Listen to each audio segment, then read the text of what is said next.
which is taking knowledge from unqualified individuals. Who you don't know their nasab. Let me explain this concept. Al-nasab al-ilmi. All of us know about lineage. صح? I've got a father, I've got a great. صح? Yeah. Same thing applies to knowledge. Yes. Knowledge has a lineage. Yes? From the time of Prophet Muhammad sallallahu alaihi wasallam until the end of times, knowledge has a lineage. That's why the Prophet Muhammad sallallahu alaihi wasallam said in a hadith, يحمل هذا العلم من كل خلف عدوله. No. Yes? That from every generation, the most trustworthy people would take this knowledge from those before them. No.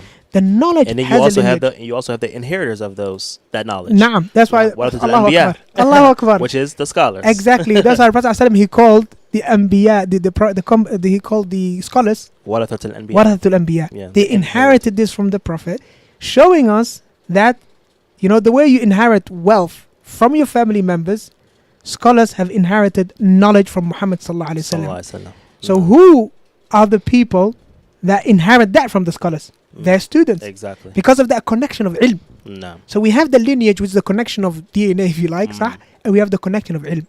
Never ever has it been known in the history of al-Islam that a scholar just popped out of nowhere, who has no scholars, that return back to Muhammad sallallahu alaihi wasallam, unless he is from a misguided sect. No. From a misguided sect, he'll have scholars you never heard about, and those, for the most part, even the misguidance, he connects back. Wallahi. Even the callers to misguidance, you'll find 100%. That the sheikh they took from the sheikh he took from, eventually you'll end up with Jahan bin Sufan or Abdullah bin Sabah. Wallahi. Yeah, it's true. So 100%. This lineage of knowledge, we have to look at it. So we have to ask ourselves, before we find ourselves in the predicament of, oh, wait a minute, I didn't know he was Khariji. Oh, wait a minute, I didn't know he was Jahmi.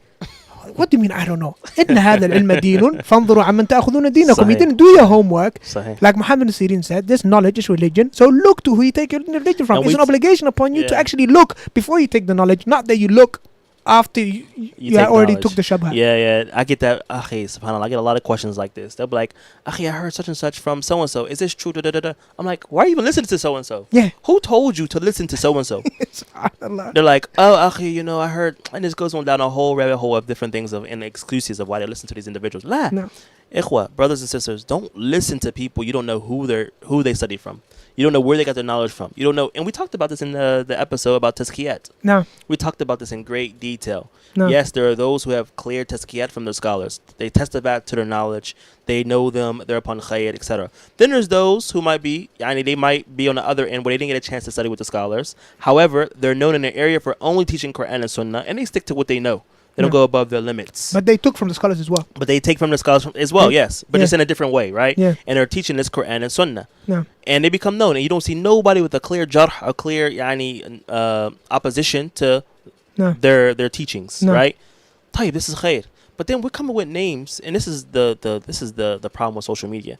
You see people with a lot of followers. You see people, talking with certain issues, and then we automatically click.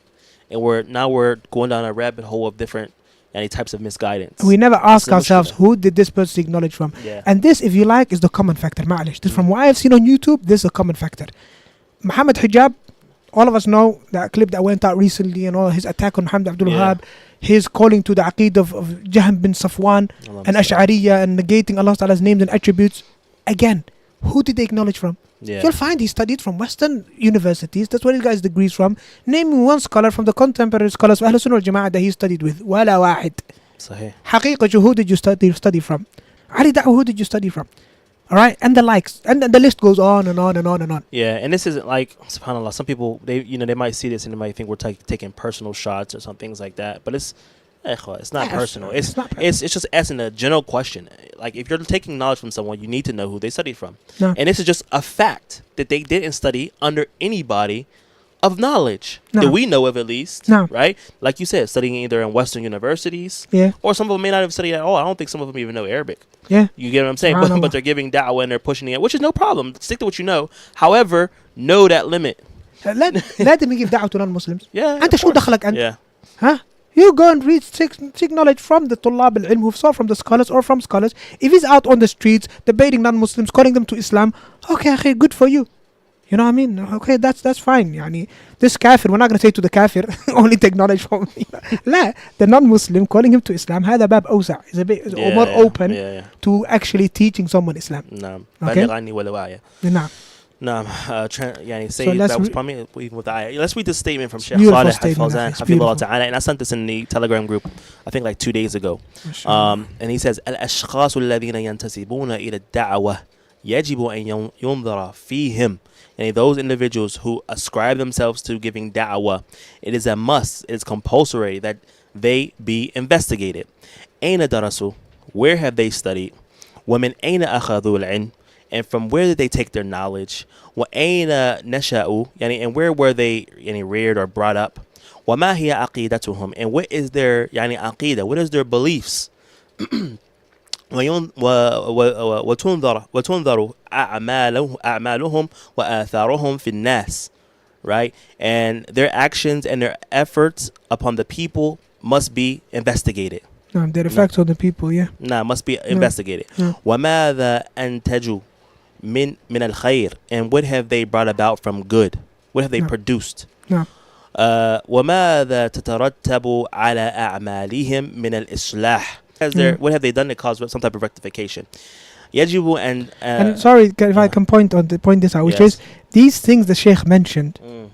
It's a and relationship, not an or. Yeah. In other words, doesn't mean if he ticks one of these boxes it's fine. La.